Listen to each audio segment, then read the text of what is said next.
அந்த SCO சமிட்டை பொறுத்தளவில் அங்கேயும் மோடி அவர்கள் ஷி ஜின்பிங்கோடையும் க்ளோஸாக இருக்காரு, புட்டினோடையும் அவர் க்ளோஸாக இருக்கார். ஸோ இது அமெரிக்காவுக்கு ஒரு கிளியர் கட்டான சிக்னல். நீங்கள் எங்கள் மேலே அழுத்தம் போட்டாலும் நாங்கள் ரஷ்யாவுடன் இருக்கக்கூடிய அந்த நட்பை நாங்கள் முடிச்சுக்க மாட்டோம், ரஷ்யாவோட நாங்கள் நெருக்கமாக தான் இருப்போம். கார்லேயும் 2 பேரும் சேர்ந்து போயிருக்காங்க, அதுக்கப்புறமும் ரொம்ப நீண்ட நேரம் அவங்க டிஸ்கஸ் பண்ணியிருக்காங்க. ஸோ இது எல்லாமே அமெரிக்கன்ஸுக்கு ஒரு சிக்னல் தான். இந்தியாவை பொறுத்தளவு ரஷ்யாவோட நம்ம க்ளோஸாக இருந்துடலாம், அது பிரச்சனை கிடையாது. சைனாவோட நம்ம க்ளோஸாக இருக்கிறது ரொம்ப கஷ்டம். அந்த நட்பு வந்து நம்பலாமா? சைனாவை நம்பலாமா? இப்போ அமெரிக்கா நமக்கு எதிராக போட்டுருக்கக்கூடிய 50% வரி விதிப்பு அப்படிங்கிறத வந்து ஒரு வர்த்தக போராக போய்கிட்டு இருக்கு. இப்போ இந்தியர்களுக்கு எந்த பாதிப்புமே இல்லை அப்படின்னு சொன்னாலுமே 18,000 கோடி இறால்கள் வந்து இங்கிருந்து வந்து போகலை, எக்ஸ்போர்ட் ஆகலை. அது வந்து ஒரு பெரிய பாதிப்பு தான். இந்த மாதிரி பாதிப்புகள் ஆகிட்டு தான் இருக்கு. இந்தியாவுக்கு பிகெஸ்ட் மார்க்கெட் வந்து அமெரிக்கா தான். இந்தியா ஓவரால் எக்ஸ்போர்ட் பண்ணுறதுல 20% நம்ம அமெரிக்கா தான் எக்ஸ்போர்ட் பண்ணிட்டு இருந்தோம். அதுவும் தமிழ்நாட்டை எடுத்துக்கிட்டிங்கன்னா நம்ம ஓவரால் பண்ணக்கூடிய எக்ஸ்போர்ட்டில் 30% அமெரிக்காவுக்கு தான் எக்ஸ்போர்ட் பண்ணிட்டு இருந்தோம். ஸோ இந்தியாவை விட தமிழ்நாட்டுக்கு அமெரிக்கா ரொம்ப அவசியம். ஸோ அமெரிக்கா உலகத்திலேயே மிகப்பெரிய ஒரு மார்க்கெட், இது பெரிய ஒரு பாதிப்பு. ஓகே, இந்த 50% டேரிஃப் அப்படிங்கிறது வந்து மேபி டாலர் மதிப்பு கம்மியாயிட்டு வருது அப்படிங்கிறனால போட்ட விஷயமா, இல்லை டாலர் மதிப்பு கம்மியாயிட்டு இருக்கா? இப்போ டாலர் ஸ்ட்ராங் ஆகிட்டு இருக்கு. ருப்பீஸோட கணக்கு பண்ணும்போது டாலர் வந்து ஸ்ட்ராங் ஆகிட்டு தான் இருக்கு.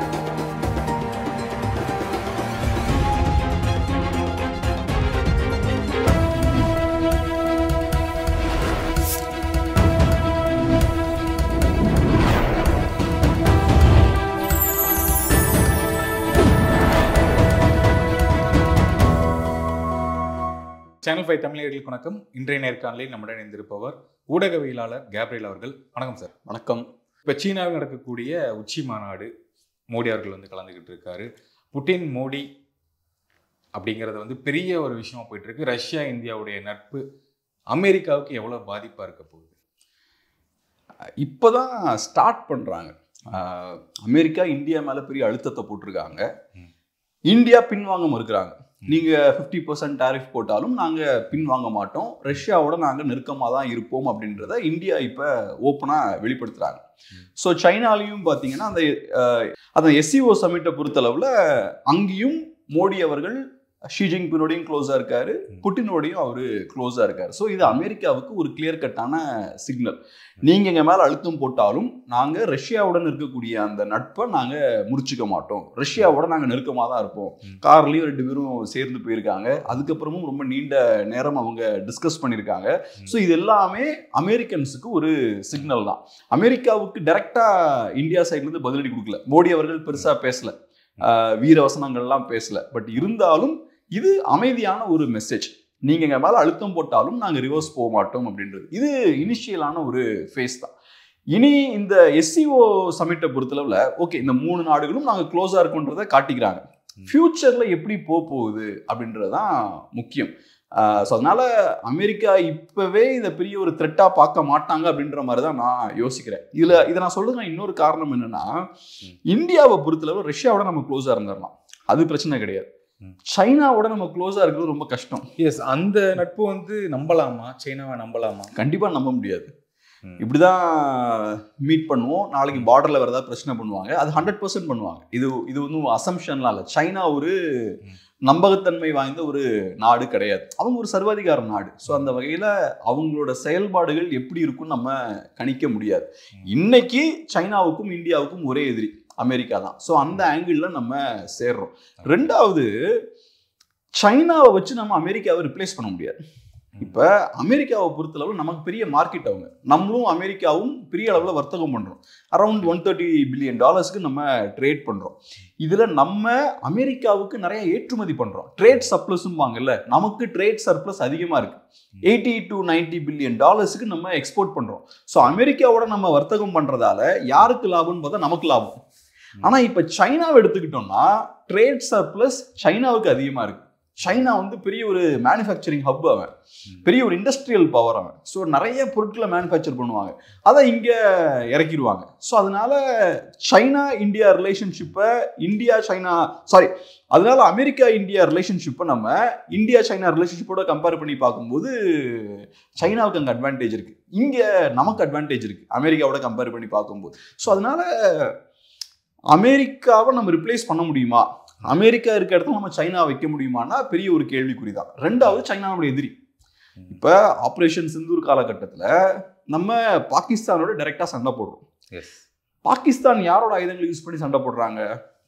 சீனர்களோட ஆயுதத்தை யூஸ் பண்ணி அவங்க சண்டை போடுறாங்க. அப்ப சைனாக்காரங்க சும்மா ஒண்ணு ஆயுதத்தை கொடுக்கல, அங்க இந்தியாவுக்கு எதிராக பாகிஸ்தானை திருப்பணுன்றதுக்காக தானே கொடுக்குறாங்க. அப்ப ஒரு வகையில பார்க்கும்போது நம்ம சைனா நமக்கு எதிரி, ஒரு இன்டைரக்டா செயல்படுறாங்க. நம்ம கண்டிப்பா 100% கண்டிப்பா அவங்க நம்மளை எதிரியா பாக்குற மாதிரி தானே கொடுக்குறாங்க அந்த ஆயுதத்தை. நம்மள நட்பு நாடா பார்த்தா அப்படி கொடுக்க மாட்டாங்கல்ல. ஸோ அதனால சைனாக்காரங்க பாகிஸ்தானை பேக் பண்றதா இருக்கலாம், பாகிஸ்தான் வழியா இந்தியாவுக்கு கொடுக்குற பிரச்சனைகளா இருக்கலாம், இது எல்லாமே இந்தியாவுக்கு பிரச்சனை தான். நம்ம அதனால டெம்பரரியா அமெரிக்காவுக்கு ஒரு சிக்னல் கொடுக்கலாம். சில ஏரியாஸ்லாம் நம்ம சைனாவை யூஸ் பண்ணவும் செய்யலாம் வர்த்தக ரீதியா. பட் அதை தாண்டி நீண்ட நெடிய ஒரு ஸ்ட்ராங்கான ஒரு உறவை நம்ம பில்ட் பண்ணலாம்னு நினைக்கிறது வந்து ப்ராக்டிக்கலான விஷயம் நினைக்கிறேன். ஓகே, இப்போ அமெரிக்கா நமக்கு எதிராக போட்டிருக்கக்கூடிய 50% வரி விதிப்பு அப்படிங்கிறது வந்து ஒரு வர்த்தக போராக போய்கிட்டு இருக்கு. இப்போ இந்தியர்களுக்கு எந்த பாதிப்புமே இல்லை அப்படின்னு சொன்னாலுமே, இப்போ கடந்த 2-3 நாட்களுக்கு முன்னாடி வந்து 18,000 கோடி இறால்கள் வந்து இங்கிருந்து வந்து போகலை, எக்ஸ்போர்ட் ஆகலை. அது வந்து ஒரு பெரிய பாதிப்பு தான். இந்த மாதிரி பாதிப்புகள் ஆகிட்டு தான் இருக்கு. கரெக்ட். இது எவ்வளவு மோசமா இருக்க போகுது இந்தியாவுக்கு?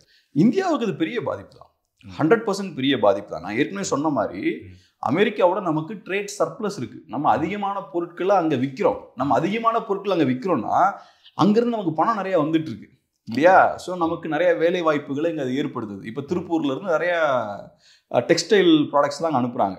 ஸோ நமக்கு பெரிய லாபத்தை ஈட்டி தரக்கூடிய ஒரு வர்த்தகம் இது. இந்தியாவுக்கு பிகெஸ்ட் மார்க்கெட் வந்து அமெரிக்கா தான். இந்தியா ஓவரால் எக்ஸ்போர்ட் பண்றதுல 20% நம்ம அமெரிக்காவுக்கு தான் எக்ஸ்போர்ட் பண்ணிட்டு இருந்தோம். 100 ரூபானா 20 ரூபா நமக்கு அமெரிக்கால இருந்து தான் வந்துட்டு இருந்தது. அதுவும் தமிழ்நாட்டை எடுத்துக்கிட்டீங்கன்னா நம்ம ஓவரால் பண்ணக்கூடிய எக்ஸ்போர்ட்ல 30% அமெரிக்காவுக்கு தான் எக்ஸ்போர்ட் பண்ணிட்டு இருந்தோம். ஸோ இந்தியாவை விட தமிழ்நாட்டுக்கு அமெரிக்கா ரொம்ப அவசியம். ஸோ அமெரிக்கா உலகத்திலேயே மிகப்பெரிய ஒரு மார்க்கெட், இது பெரிய ஒரு பாதிப்பு. ரெண்டாவது, அமெரிக்காவை பொறுத்தளவுல இந்தியாவை அவங்க ஈஸியாக ரிப்ளேஸ் பண்ணிடலாம். நான் சொன்னது மாதிரி அமெரிக்காவை நம்ம ரிப்ளேஸ் பண்ண முடியாது. இப்போ ரிப்ளேஸ் மீன்ஸ் வேற கண்ட்ரி வந்து இது பண்ணிப்பாங்க. கண்டிப்பா. இப்போ நம்ம என்னெல்லாம் எக்ஸ்போர்ட் பண்றோம் அமெரிக்காவுக்கு? டெக்ஸ்டைல் ப்ராடக்ட்ஸ் எக்ஸ்போர்ட் பண்றோம். நீங்க சொன்ன மாதிரி இறால்கள், மெடிக்கல் ப்ராடக்ட்ஸ்க்கு வந்து அவங்க வந்து டாக்ஸ் பண்ணல, இந்த டாரிஃப்லாம் அவங்க போடல. ஸோ இந்த மாதிரியான விஷயங்கள்லாம் நம்ம எக்ஸ்போர்ட் பண்றோம். இது ஒன்றும் பெரிய யூனிக்கான ப்ராடக்ட்ஸ்லாம் கிடையாது. இப்போ நான் மற்ற வாங்கக்கூடிய அந்த டெக்ஸ்டைல் ப்ராடக்ட்ஸை அவங்க பங்களாதேஷ்ல இருந்து வாங்கிக்கலாம், வியட்நாம்ல இருந்து வாங்கிக்கலாம், வேற இடங்கள்ல இருந்து வாங்கிக்கலாம்.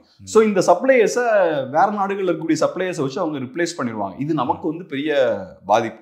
ஸோ நம்ம இருந்த இடத்துல புதுசா ஆட்கள் வந்து உள்ள நுழையிறதுக்கான வாய்ப்புகள் இருக்கு. பட் நமக்கு அமெரிக்காவை ரிப்ளேஸ் பண்றது கஷ்டம். ஏன்னா 20% மார்க்கெட்டுன்றது பெரிய ஒரு விஷயம். பட் இருந்தாலும் நான் எப்படி பார்க்குறேன்னா, இந்தியாவோட ஸ்டாண்ட் கரெக்ட் தான், ரிவர்ஸ் போகாமல் இருக்கிறது கரெக்ட் தான். அமெரிக்கா நம்ம மேலே அழுத்தம் போடுறாங்க அப்படின்றதுக்காக ரிவர்ஸ் போகக்கூடாது. பாதிப்புகள் நிறையா வந்தாலும் ஸ்டாண்டில் ஸ்டெடியாக இருக்கிறது கரெக்ட் தான். என்ன பாதிப்பு ஏற்படும்னு பார்த்தீங்கன்னா, இப்போ ஓவரால் ஜிடிபியில் ஒரு 0.5 to 0.8% வரைக்கும் க்ரோத் கம்மியாகிறதுக்கு வாய்ப்பு இருக்குன்னு பார்க்குறேன். அரௌண்ட் ஒரு ஓவரால் நம்ம $80 to $90 பில்லியன் எக்ஸ்போர்ட் பண்ணுறோம். அதில் ஒரு $30 பில்லியன் வரைக்கும் கம்மியாகிறதுக்கு வாய்ப்பு இருக்குது. ஸோ அது கம்மியாகும் போது நம்மளோட ஓவரால் ஜிடிபி கம்மியாகும், லைட்டாக கம்மியாகும். அது ஒன்று. ரெண்டாவது, அன்எம்ப்ளாய்மெண்ட்டை கிரியேட் பண்ணும். இப்போ டெக்ஸ்டைல் இண்டஸ்ட்ரிலாம் பார்த்தோம்னா லேபர் இன்டென்சிவான இண்டஸ்ட்ரி, நிறைய பேர் அங்கே ஒர்க் பண்ணுவாங்க. ஸோ அப்படி இருக்கும்போது முதல்வர் ஸ்டாலின்லாம் அதுக்கு அதிக முக்கியத்துவம் கொடுக்குறது இதனால தான். ஸோ அவர் மோடி அவர்களுக்கு கடிதம்லாம் அனுப்பியிருந்தார். இந்த மாதிரி 30 லட்சம் பேர் வரைக்கும் பாதிக்கப்படுறதுக்கு வாய்ப்பு இருக்கு, ஒட்டு மொத்தமாக 75 லட்சம் பேர் இந்த இண்டஸ்ட்ரியில் ஒர்க் பண்ணுறாங்க. எனக்கு இந்த டேட்டாவில் சந்தேகம் இருக்கு. முதல்வர் அதை மென்ஷன் பண்ணியிருக்காரு. 75 lakhs அதிகம் இல்லை, டெக்ஸ்டைல் இண்டஸ்ட்ரியில் மட்டும் 75 lakhs இருப்பாங்கன்னு எனக்கு தெரியல. ஏன்னா ஓவராலே நம்மளோட லேபர் ஃபோர்ஸ் எடுத்துக்கிட்டோம்னா 3-4 crores தான் இருப்பாங்க. அதில் டெக்ஸ்டைலில் மட்டும் 75 lakhs இருப்பாங்கன்னு தெரில. பட் எனிவே பெரிய ஒரு பாதிப்பை ஏற்படுத்தும். அதே மாதிரி நார்த்லேயும் பார்த்தோம்னா பெரிய பாதிப்பு ஏற்படுத்தும். ஓவராலாக இந்தியாவில் அன்எம்ப்ளாய்மெண்ட்டை அதிக அளவில் ஏற்படுத்த வாய்ப்பு இருக்குது. அரௌண்ட் 20 to 30 lakhs வரைக்கும் வர வாய்ப்பு இருக்குன்றாங்க.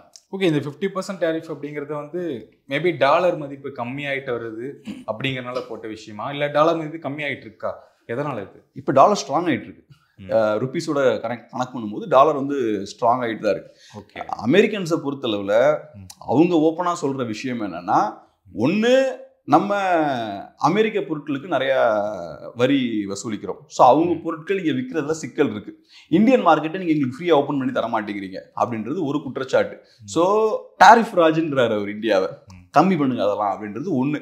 ரெண்டாவது, நம்ம ரஷ்யாவிலேருந்து எண்ணெயை இங்கே இறக்குமதி பண்ணுறோம், க்ரூட் ஆயிலை இறக்குமதி பண்ணுறோம். அது அவங்க என்ன சொல்கிறாங்கன்னா, நீங்கள் க்ரூட் ஆயிலை இறக்குமதி பண்ணுறீங்கன்னா நீங்கள் ரஷ்யாவுக்கு நிறைய பணம் கொடுக்குறீங்க. அப்போ ரஷ்யா அந்த பணத்தை யூஸ் பண்ணி என்ன பண்ணுவாங்க, யுக்ரைனுக்கு எதிராக நல்லா சண்டை போடுவாங்க.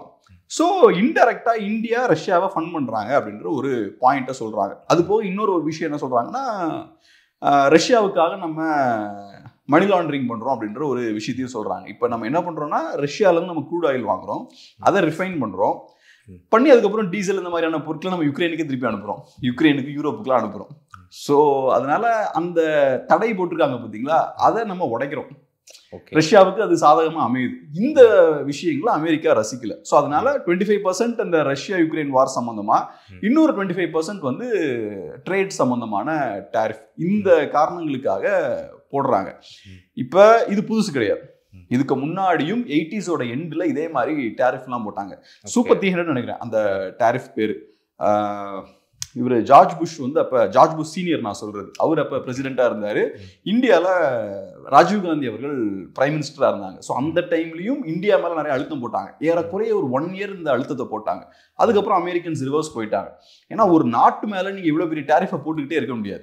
இந்தியான்றது ஒரு பெரிய நாடு, சின்ன நாடு கிடையாது, பெரிய நாடு. ஸோ இப்படிப்பட்ட ஒரு நாடு மேலே நீங்கள் கண்டினியூஸாக ரொம்ப நாட்கள் டாரிஃப் போட முடியாது. ஸோ அதனால ஏதோ ஒரு பாயிண்ட்ல அவங்க பின் வாங்குவாங்க. ஆனால் இதில் நமக்கு பிரச்சனை என்னன்னா, 1 இயர் கழிச்சு அவங்க பின் வாங்கினாலுமே, 1 இயரோ 6 மந்த்ஸோ கழிச்சு பின் வாங்கினா கூட நம்ம கையில இருந்து நிறைய மார்க்கெட் போயிடும். இப்போ அமெரிக்கன் பையர்ஸ் வந்து நிறைய வேற சப்ளையர்ஸ்லாம் பிடிச்சிருவாங்க. வியட்நாம்ல இருந்து, பங்களாதேஷ்ல இருந்து புது சப்ளையர்ஸ்லாம் அவங்க பிடிச்சிருவாங்க. ஸோ அப்போ நம்மளோட கிளைண்ட்ஸை நம்ம நிறைய இழந்துருவோம். ஸோ பாதிப்பு கண்டிப்பாக வரும். இல்லை, இங்கே இருக்க அந்த பாதிக்கப்படுற தொழிலாளர் அவர்களுடைய கோரிக்கை என்னன்னா, நம்ம ஏன் அமெரிக்காவுக்கு அனுப்பணும், வேற கண்ட்ரிக்கு அனுப்பலாம்ல அப்படின்லாம் கேட்குறேன். இறால்கள் வந்து வேற கண்ட்ரிக்கு போகலாம்ல அப்படின்லாம் கேட்குறாங்க. இப்போ என்னன்னா, நீங்கள் சொன்ன மாதிரி ஷ்ரிம்ப், இறால் பொறுத்த அளவில் மற்ற கண்ட்ரிஸ் நம்ம ஈஸியாக அனுப்பிடலாம். அது பெரிய விஷயம் கிடையாது. அமெரிக்காலையும் சாப்பிடுவாங்க, மற்ற நாடுகள்லையும் சாப்பிடுவாங்க, நீங்கள் எங்கேயோ அனுப்பிடலாம். ஆனால் இப்போ டெக்ஸ்டைல் மாதிரியான இண்டஸ்ட்ரி, ஆட்டோமொபைல்ஸ்லாம் எடுத்துட்டிங்கன்னா, ஸ்பெசிஃபிக்காக அமெரிக்கன் மார்க்கெட்டை டார்கெட் பண்ணி அவங்க மேனுஃபேக்சர் பண்ணுவாங்க. அமெரிக்காவுக்குன்னு சில ஸ்டாண்டர்ட்ஸ் இருக்கும், அதுக்கு உட்பட்டு அவங்க மேனுஃபேக்சர் பண்ணியிருப்பாங்க. அதுக்கான ஃபெசிலிட்டிஸ் தான் இங்கே இருக்கும், அதுக்கு ட்ரெயின் ஆகிருப்பாங்க. ஸோ இப்போ நம்ம திடீர்னு அடுத்தது வேற ஒரு புது மார்க்கெட்டில் போய் அந்த பொருட்களை விற்கணும்னா அதில் சில சிக்கல்கள் இருக்குது. ஒன்று, உடனே உங்களுக்கு அந்த மார்க்கெட் ஓப்பன் ஆகாது. இப்போ உங்களுக்கு 20% மார்க்கெட் கையை விட்டு போயிருக்கு. அப்போ அதை ரிப்ளேஸ் பண்ணுறதுக்கு 2 நாளில் பண்ண முடியாது. அப்போ நீங்கள் ஸ்லோவாக முதல்ல உங்களோட சிஸ்டமை மாற்றணும். மற்ற நாடுகளுக்கு என்னென்ன தேவைகள் அதெல்லாம் உள்வாங்கி அதுக்கேற்ற மாதிரி நீங்கள் ப்ரொடக்ஷனை மாடிஃபை பண்ணணும். ரெண்டாவது, புது மார்க்கெட் கொஞ்சம் கொஞ்சமாக தானே வரும். இந்த அமெரிக்காவுக்கு நம்ம இவ்வளோ பொருட்கள் அனுப்புகிறோம், இது ஒரு நாள் நடக்கலை, கொஞ்சம் கொஞ்சமாக அந்த மார்க்கெட்டை கேப்சர் பண்ணுறோம். அதே மாதிரி புது மார்க்கெட்டை நம்ம பிடிக்கணும்னாலும் அது ஒரு நாளில் நடக்காது. அப்போ அது வரைக்கும் நம்ம ஆட்கள் தாக்கு பிடிக்கணும். ஏன்னா இப்போ நிறையா கெப்பாசிட்டி பில்ட் பண்ணி வச்சுருப்பாங்க. அமெரிக்காவுக்கு மேனுஃபேக்சர் பண்ணுறதுக்காக நிறைய பெரிய பெரிய ஃபேக்ட்ரிஸ்லாம் போட்டு வச்சுருப்பாங்க. இப்போ இந்த ஃபேக்ட்ரிஸ்லாம் என்ன பண்ணுவாங்க, அந்த எம்ப்ளாயீஸ் என்ன பண்ணுவாங்க, நீங்கள் புது மார்க்கெட்டை கண்டுபிடிச்சி அவங்ககிட்ட இருந்து கான்ட்ராக்டை வாங்கி அதுக்கப்புறம் பண்ணுறதெல்லாம் டைம் ஆகும். அது உடனே நாளைக்கே நடக்கிற விஷயம் கிடையாது. இப்போ இந்தியன் கவர்மெண்ட் சைடில் தான் இப்போ சொல்கிறாங்க, ஒரு 40 கண்ட்ரிஸை டார்கெட் பண்ணி அங்கே நம்மளோட பொருட்கள் எப்படி கொண்டு போகலாம், அந்த விஷயங்கள்லாம் எக்ஸ்ப்ளோர் பண்ணுறாங்கன்ற மாதிரி மிஷன் 40 நம்ம சொல்கிறாங்க. அந்த மாதிரி விஷயங்கள்லாம் சொல்கிறாங்க. ஆனால் அதெல்லாம் ஒரு நாள் நடக்காது இல்லை. அது வரைக்கும் நம்ம தாக்கு பிடிக்கணும். இந்த ஃபேக்ட்ரிஸ்லாம் அது வரைக்கும் ரன் ஆகணும். ஸோ இப்போ இந்த சிக்கல்கள்லாம் இருக்குது. இப்போ இந்த நியூஸ் வந்த உடனேயுமே நிறைய நிறுவனங்கள் பார்த்தோன்னா அவங்களோட ஒர்க் ஃபோர்ஸை கம்மி பண்ணுறாங்க. 100 பேர் வேலை பார்க்குறாங்கன்னா 40 பேர் இருந்தால் போதும், மீதி ஆட்களை வீட்டுக்கு அனுப்பிடலாம். ஏன்னா அவனுக்கு உடனே பயம் வந்துடும்ல. இப்போ நம்ம நிறைய பேர் எடுத்து வச்சுட்டோம்னா அப்புறம் நம்மக்கிட்ட கிளைண்ட்ஸ் இல்லை, நம்மக்கிட்ட இந்த ஆர்டர்ஸ்லாம் இல்லை, என்ன பண்ணுவோன்னு பயப்படுவாங்கல்ல. யோசிச்சு பாருங்க, அவங்களுக்கு அந்த பயம் இருக்கும்ல. ஸோ அதனால அந்த சிக்கல்கள்லாம் இருக்குது. ஓகே சார், உங்கள் நேரத்துக்கும் நேர்காணலுக்கு மிக்க நன்றி. வணக்கம். தேங்க்யூ. நன்றி.